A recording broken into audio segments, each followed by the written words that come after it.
Gallons of oil have leaked out at Brody Middle School. I'm Lindsay Clutter. That story coming up.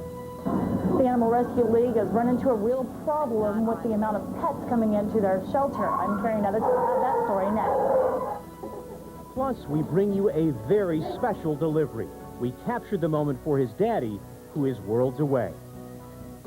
Now live from Des Moines, this is Channel 5 Eyewitness News at 10. Good evening and thanks for joining us. I'm Terry Sater. And I'm Lisa Carpinelli. Gallons and gallons of fuel oil spilled from a schoolyard into a neighborhood today, and crews still aren't done cleaning up the mess it caused. It's tonight's top story. The cap of an underground fuel tank came off, causing a gas leak at Brody Middle School in Des Moines. That's just west of Park Avenue and Fleur Drive. But the spill didn't stop at school property. Channel 5 Eyewitness News reporter Lindsay Clutter is live at Brody Middle School with the story. Lindsay.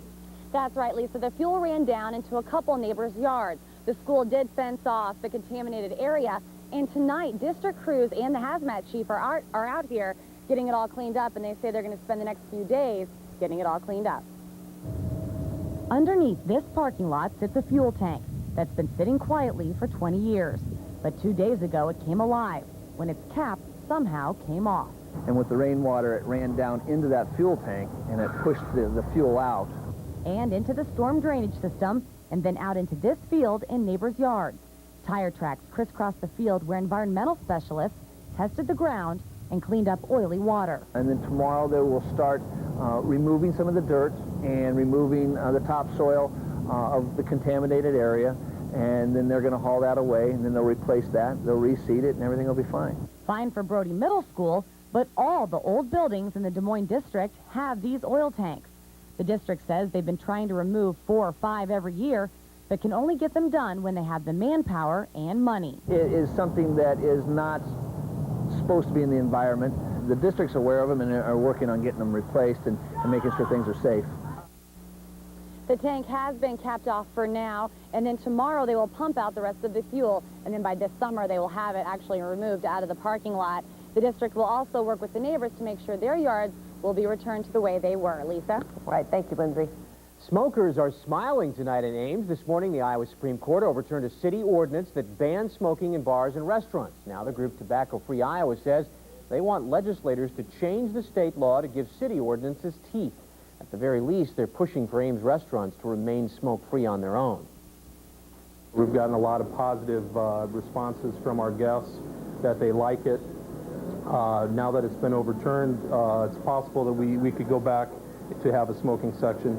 It's something we'll have to discuss. The Supreme Court ruled that it's illegal to ban smoking sections. Ban supporters want home rule on decisions like smoking. And Channel 5 Eyewitness News wants your opinion. Should the legislature pass a law that would allow cities to ban smoking? Log on to our website at WOI-TV.com and let us know what you think.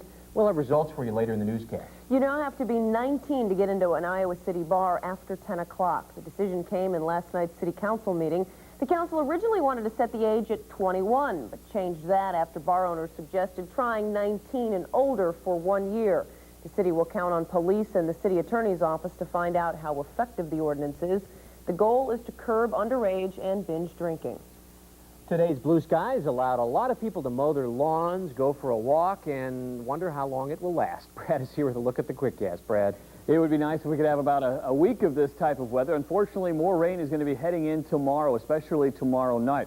Let's talk about today, though. It was a dandy day out there. Temperatures warming up to about average here in Des Moines, 70 degrees. Unfortunately, the clouds were tougher in eastern Iowa. 63 is all we could manage in Marshalltown, but a lot of 70s, around 70 in western Iowa. Tomorrow, probably holding in the 60s with a chance of rain increasing. A few showers are possible in western Iowa tomorrow morning, but the real action starts tomorrow afternoon and especially tomorrow night. Could be some severe weather and some more heavy rain.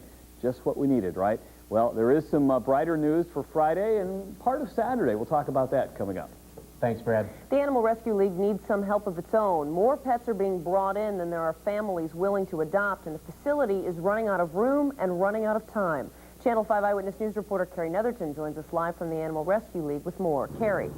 Lisa, too many people are walking through this door at the Animal Rescue League to lease pets as opposed to adopting them. And the animals are coming in litters, causing an overflow of pets. It's crisis in critters. Litters and litters of puppies and kittens are taken over the Animal Rescue League in Des Moines. A total of 245 dogs and cats are in the shelter today.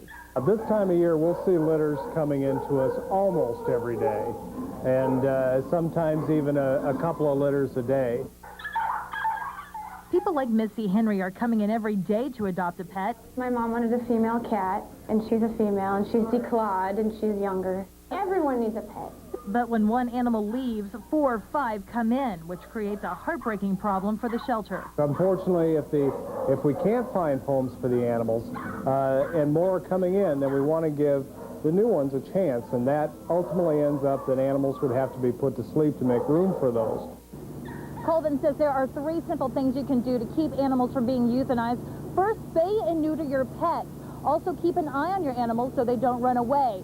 And when you adopt a pet, make a commitment to take care of it for the rest of its life. Lisa? All good points. Thank you, Carrie.